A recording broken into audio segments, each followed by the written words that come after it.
Assalamu alaikum guys, welcome to my YouTube channel with yet another lecture. Guys, आज के इस lecture में हम W.B. येट्स एक आयरिश पोइट की बियोग्राफी और उसके तमाम इम्पोर्टेंट लिटरेरी वर्क, उसकी एजुकेशन और लिटरेरी करियर के बारे में डिस्कस करेंगे. Guys, without wasting your time, let's start. W.B. Yeats का full name William Butler Yeats था. वो डबलिन आयरलैंड में 1865 में पैदा हुए. वो एक आयरिश पोएट और प्ले राइट थे. येट्स का फादर का नाम जॉन बटलर येट्स था. वो एक बैरिस्टर थे, बाद में जो एक पोर्ट्रेट पेंटर बने. उनकी माँ, जिनका नाम सुसन पॉलिक्स फेन था, was the daughter of prosperous merchant and Sligo. वो एक प्रॉस्परस मतलब खुशहाल एक ताजर की बेटी थी वेस्टर्न आयरलैंड में. He was a driving force behind the Celtic revival or the Irish literary revival. Irish literary revival या Celtic revival में विलियम बटलर येट्स एक ड्राइविंग फोर्स से एक मुतहरिक क़यादत थे, जिन्होंने आयरिश लिटरेचर को, आयरिश आर्ट और कल्चर को जो है वो बहुत ज़्यादा सपोर्ट किया और अपने वर्क के अंदर उन्होंने आयरिश नेशनलिज़म को जो है वो बयान किया. स्पेशली कैल्टिक रिवाइवल के जो राइटर्स थे, उनका मेन मकसद ये था कि आयरिश ट्रेडिशंस को, आयरिश आर्ट और कल्चर को जो है वो रिवाइव किया जाए.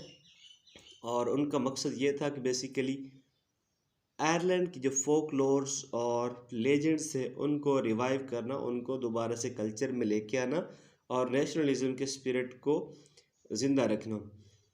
तो कैल्टिक रिवाइवल के अंदर बहुत सारी मूवमेंट्स और ट्रेंड्स आते हैं. 19th और 20th सेंचुरी में ये मूवमेंट जो है वो उरूज पर थी. आयरिश लिटरेरी रिवाइवल को जो है वो कैल्टिक ट्वाइलाइट भी कहा जाता है. इनमें जो मेजर फिगर्स थे वो W.B. Yeats, A. Russells, Edward Martin, Edward Plunkett and lady Gregory. ये मेन फिगर्स है जिन्होंने कैल्टिक रिवाइवल को जो है बहुत ज़्यादा सपोर्ट किया. W.B. येट्स ने अपने दूसरे साथियों के साथ एबे थिएटर कैम्प किया. एबे थिएटर जो है वो उसको नेशनल थिएटर भी कहा जाता है. दूसरे साथियों में लेडी ग्रेगरी, एडवर्ड मार्टिन और कुछ और साथी थे, जिन्होंने मिलकर ये 1904 में इस थिएटर की बुनियाद रखी और बाद में 1966 में इसको दोबारा तामीर किया गया. ये पहले आयरिश मैन थे जिनको नोबेल प्राइज़ दिया गया था 1923 में. First volume of poems the wandering of poison and other poems ये थी जो पहली दफ़ा पब्लिश हुई थी डबलिन यूनिवर्सिटी रिव्यू में 1885 में, जिसमें आयरिश हीरोज़ जैसा कि पॉइजन और सेंट पैट्रिक की जो लाइफ है उनको दिखाया गया है. बेसिकली इन सब्जेक्ट्स को जो है वो wandering of poison and other poems में जो है इन मेजर फिगर्स को टच किया गया है. और ये first time Dublin University Review में 1885 में first volume of poem publish हुआ. उसके मोस्ट इम्पोर्टेंट वर्क्स उनमें tower, the winding stairs and other poems, Easter and the second coming, ये most famous action of work है येट्स के. एक woman जिसका नाम मॉड गोने था, वो बहुत ही खूबसूरत, मशहूर और रिवोल्यूशनरी वुमन थी, जिन्होंने अपने आप को आयरिश नेशनलिस्ट काज के लिए जो है वो वक्फ किया हुआ था. उन्होंने येट्स की ज़िंदगी में बहुत ही इम्पोर्टेंट मेजर रोल प्ले किया है, जस्ट लाइक अ म्यूज़. तो उनसे इन्फ्लुएंस हो के येट्स ने अपनी पोइट्री लिखी और अपनी मोस्ट ऑफ द पोम्स में येट्स ने मॉड गोने को जो है वो सब्जेक्ट बनाया है. Yeats had unrequited love for Maud Gonne, लेकिन मॉड गोने उनके प्रपोजल को हमेशा रिजेक्ट किया और उनकी कभी भी उससे मैरिज नहीं हुई. बाद में मॉड गोने ने जॉन मैकब्राइड से शादी कर ली, जो कि एक measure of the Irish brigade थे. येट्स के लिए मॉड गोने रिप्रेजेंट करती थी आइडियल फेमिनिन ब्यूटी. उन्होंने अपनी पोएम नो सेकंड ट्रॉय में मॉड गोने को एक्सेप्शनल और डिस्ट्रक्टिव ब्यूटी कहा है. कहता है कि जो similar to the Helen of Troy है. W.B. येट्स और मॉड गोने का एज डिफरेंस जस्ट 9 मंथ का था. मॉड गोने जो है वो 9 मंथ छोटी थी W.B. येट्स से. आखिरकार उन्होंने 51 ईयर की एज में शादी की 25 साल की लड़की जिसका नाम जॉर्जी हैरिस था। 1917 में जब मॉड गोनी की डॉटर ने उनके मैरिज प्रपोजल को रिजेक्ट किया। देखिए कि ये कितना ठरकी इंसान था कि पहले मॉड गोने के साथ मोहब्बत में मुब्तला था, फिर बाद में उसकी बेटी के चक्करों में पड़ गया और उसको भी मैरिज का प्रपोजल ऑफर कर दिया। तो it's not fair I think. Yeats had a daughter named Anne Butler Yeats. Yeats की एक बेटी थी जिनका नाम एन बटलर येट्स था। वो 1919 में पैदा हुई। उनको येट्स ने एक पोम डेडिकेट की, a prayer for my daughter. और उनका एक बेटा भी था जिसका नाम विलियम मिकाइल येट्स था। वो 1921 में पैदा हुए। येट्स 1939 में इंतकाल कर गए। उनकी डेथ 1939 में हुई ड्यू टू इल हेल्थ, बीमारी की वजह से जो है उनकी डेथ होगी। उन्होंने इंग्लिश वर्जन गीतांजलि का प्रीफेस भी लिखा।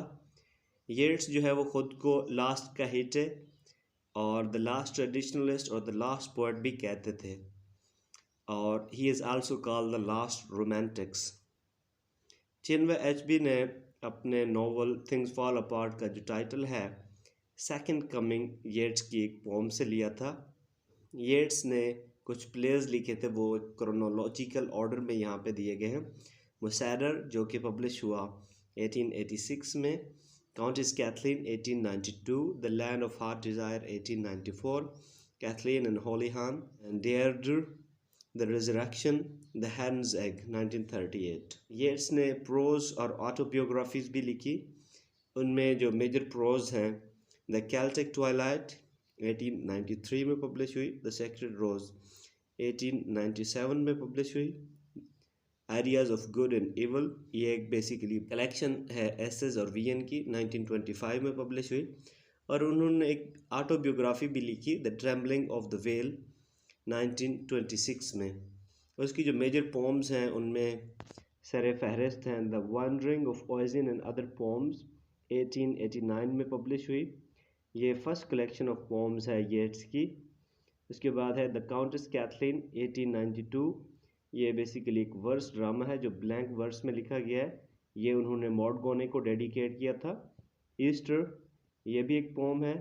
इसमें जो है वो येट्स याद रखता है अपने दोस्तों को और साथियों को डाइड इन एस्टर राइजिंग, जो एस्टर राइजिंग में जिनकी डेथ हुई थी, तो उन सब को जो है वो ईस्टर पोम में याद रखता है। कैल्टिक ट्वाइलाइट ये एक बेस्ट नॉन कलेक्शन है। इसके अंदर 42 फोकलोर्स हैं और ये एक्सप्लोर करता है long standing connection between people of Ireland and the inhabitants of the land of fairy. उसके बाद द टावर, ये एक बुक ऑफ पोम्स है by Yeats. Title tower which is the book shared with the second poem refer to the Ballylee castle. ये जो title है tower collection का, ये बेसिकली इसी बुक में से सेकंड पोम टावर के नाम से है, ये उससे लिया गया है। ये बेसिकली एक नॉर्मन टावर था जिसको येट्स ने परचेज़ किया और 1917 में इसको रिस्टोर किया। इस कलेक्शन के अंदर बहुत सारी पोम्स आती हैं, जिस तरह sailing to Byzantium, the tower, Leda and swan, among school children, wisdom, the fool by road side, the three monuments. तो गाइस, ये था आज का हमारे लेक्चर के बारे में। आई होप कि इस आयरिश पोएट के जितने भी मेजर इंसिडेंट हैं लाइफ में वो हमने कवर कर लिए हैं। मुझे उम्मीद है कि आपको ये वीडियो पसंद आएगी। तो मिलते हैं गाइस इंशाल्लाह नेक्स्ट लेक्चर में। तब तक के लिए अल्लाह हाफ़िज़।